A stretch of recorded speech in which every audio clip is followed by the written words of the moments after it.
Transformer based एक simple सी numerical problem है। Numerical problem हमारे सामने है। गिवन क्या है कि हमारे पास एक आइडियल ट्रांसफार्मर है। इस आइडियल ट्रांसफार्मर में इनपुट वोल्टेज 200 वाट के बराबर है और आउटपुट 12 वाट के बराबर है और यहां पे एक 50 वाट का बल्ब लगाया है आउटपुट के साथ। और ये कंडीशन दी गई है कि ये जो ट्रांसफार्मर है ये एक आइडियल ट्रांसफार्मर है। अगर हम इस ट्रांसफार्मर को देखें तो यहां से ये तो क्लियर है कि ये जो ट्रांसफार्मर है ये स्टेप डाउन ट्रांसफार्मर है, because the number of turn in the secondary coil are less than the number of turns in the primary coil.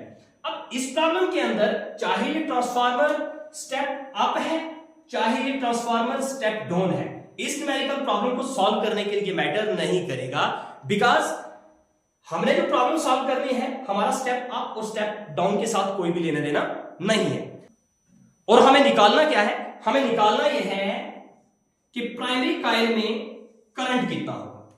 इस प्राइमरी कॉइल में करंट को निकालने के लिए हम एक सिंपल सा यहां पे कंसेप्ट लगाना है। अगर वो कंसेप्ट हमारा क्लियर है तो ये जो न्यूमेरिकल प्रॉब्लम है हमारी विद इन सेकंड्स में निकल जाएगी। कंसेप्ट यहां पे क्या है कि ये जो ट्रांसफार्मर है ये एक आइडियल ट्रांसफार्मर है। अगर देखा जाए सारे के सारे ट्रांसफार्मर आइडियल नहीं होते, बट इस कंडीशन में हमें ये बताया गया है कि ये जो ट्रांसफार्मर है ये आइडियल ट्रांसफार्मर है। आइडियल ट्रांसफार्मर का क्या मतलब हो गया कि पावर जो इनपुट वाली साइड है पावर जो आउटपुट वाली साइड होगी बराबर होगी। यहां पे हम ये कह सकते हैं power in the primary coil is equal to power in the secondary coil. और इनपुट वाली साइड जो पावर है आउटपुट वाली साइड पावर के बराबर होगी। कहने का मतलब ये हुआ कि पावर यहां पे कंजर्व्ड होगी। अब हम उसको कैसे लिख सकते हैं?